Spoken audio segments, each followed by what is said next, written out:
Halo, ketemu lagi di Live Project by Patrick Seniora.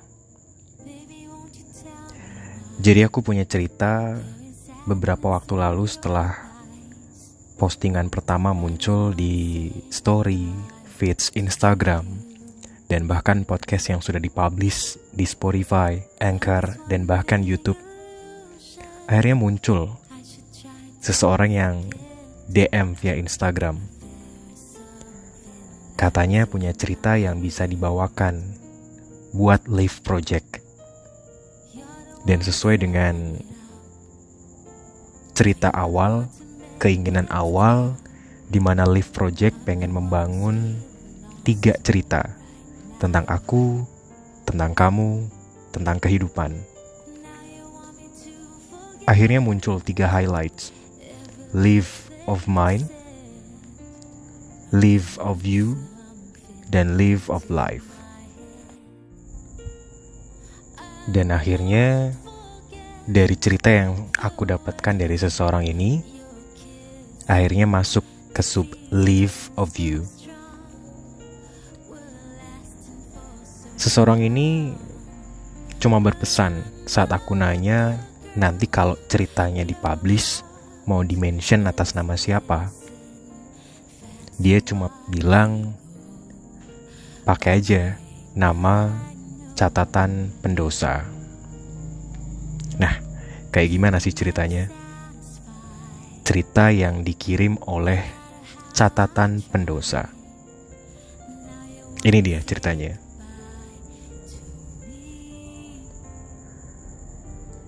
Hai, namaku Vio. Kali ini aku ingin berbagi kisah tentang pernikahan. Kisah ini kisah di mana aku salah dalam memilih pasangan. Tepat 4 tahun yang lalu, tahun 2016, aku mengenalnya dan saat itu aku sedang dalam fase patah hati. Dia hadir di tengah-tengah kondisi hati sedang berantakan. Singkat cerita, aku menerimanya tanpa aku pertimbangkan terlebih dahulu. Selain karena alasan itu, orang tua juga mendesakku untuk segera menikah. Padahal saat itu masih ingin mengejar cita-citaku. Aku masih ingin mengejar impianku sebagai penulis hebat. Namun karena desakan dan gagal dalam menjalin cinta, aku pun menerima pertunangan itu. Aku terima segala kekurangannya. Gak peduli dengan latar belakang dia seperti apa, termasuk akhlak dan agamanya. Aku tidak pernah menanyakan bagaimana ibadahnya, sholatnya, ngajinya, dan kedekatan dia terhadap keluarganya. Selang beberapa bulan, kami melangsungkan pernikahan pada bulan Maret 2017. Pernikahan tanpa rencana. Hanya dalam waktu 2 minggu, kami mempersiapkan keperluan pernikahan kami. Ya, singkat memang. Terlalu cepat sih. Dan entah kenapa, semua serba cepat. Setelah kami menikah, ujian demi ujian datang silih berganti. Disinilah kehidupan sebenarnya. Karakter dia, sikap dia, semua terungkap. Seperti yang aku katakan sebelumnya, aku tidak mengenalnya keseluruhan. Dia ternyata masa lalunya cukup kelam. Ketika dia remaja, hidupnya hanya untuk minum dan minum alkohol. Ibadah pun tidak pernah dia kerjakan.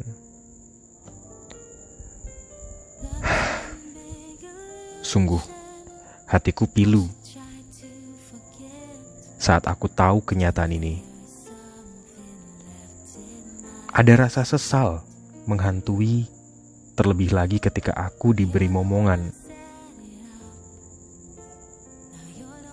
Dalam masa-masa kehamilan pertama, kenyataan tidak seperti yang aku bayangkan. Berita kehamilanku tidak diterima dengan baik oleh suamiku. Saat itu, kondisi dia sedang menganggur.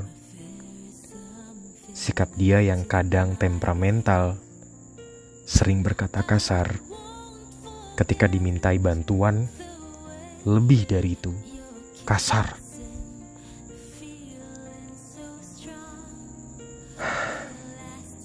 Sedih rasanya, namun aku jalani dengan sabar. Dalam aktivitas, aku jalani sendiri. Berobat, bepergian, ataupun sekedar membeli makanan kesukaan. Dan sampailah pada masa kelahiran. Saat prosesi kelahiran pun,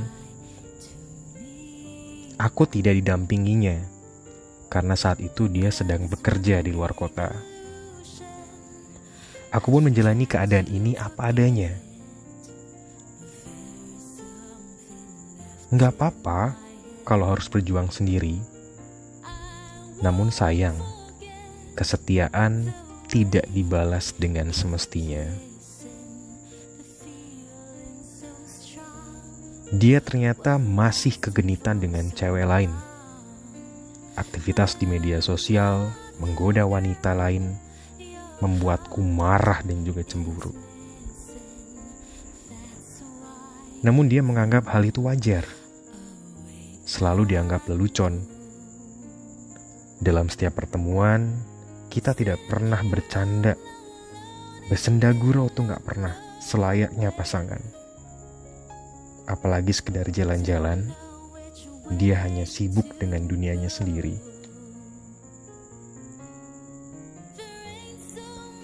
Bahkan dalam keadaan memilukan sekalipun, aku harus kuat sendirian.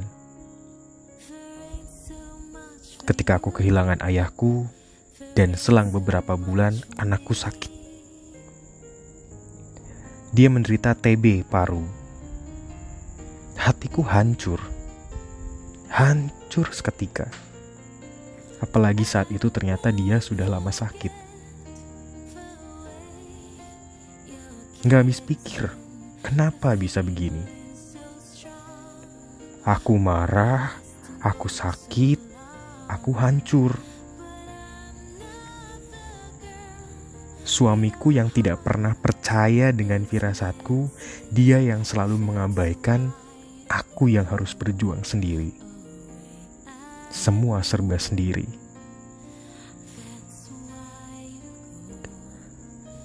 Beberapa agenda pun dijalani.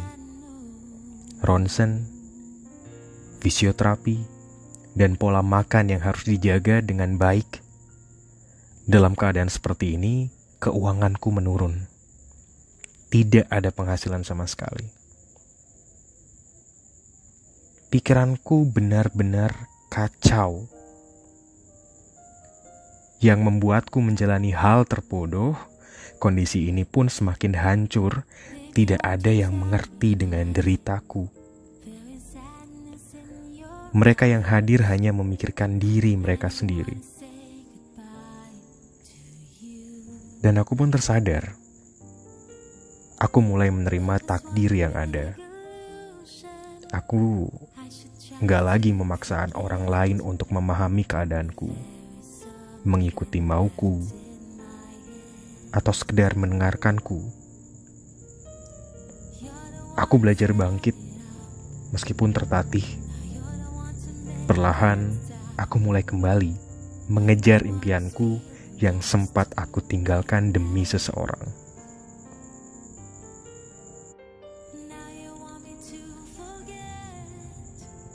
Pelan-pelan, aku mulai dekat dengan Allah. Mungkin dengan cara ini Allah sedang merinduku. Allah ingin aku mengingatnya. Dan tentang keutuhan rumah tanggaku, aku tidak tahu. Aku serahkan semuanya pada Allah.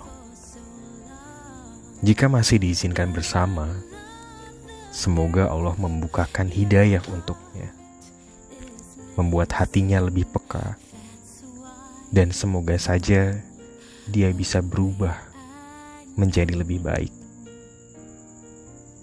Namun jika tidak, semoga Allah mempertemukan aku dengan orang yang mau menghargai caraku mencintainya.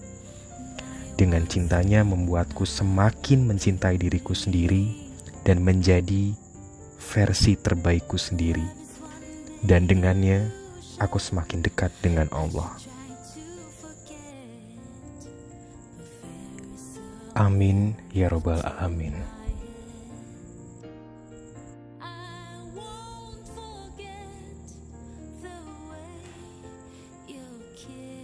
Dan itulah cerita yang diangkat dari catatan pendosa. Semoga kita bisa mendapatkan pelajarannya dan pemahaman bahwa hal-hal besar dalam kehidupan kita seperti pernikahan butuh pertimbangan lebih saat memutuskan bagaimana kita ke depannya. Semoga bisa menginspirasi kita, dan itulah cerita yang diangkat dari catatan pendosa untuk Live of You edisi kali ini. Sampai ketemu lagi di episode Live Project lainnya, masih bareng Patrick Seniora.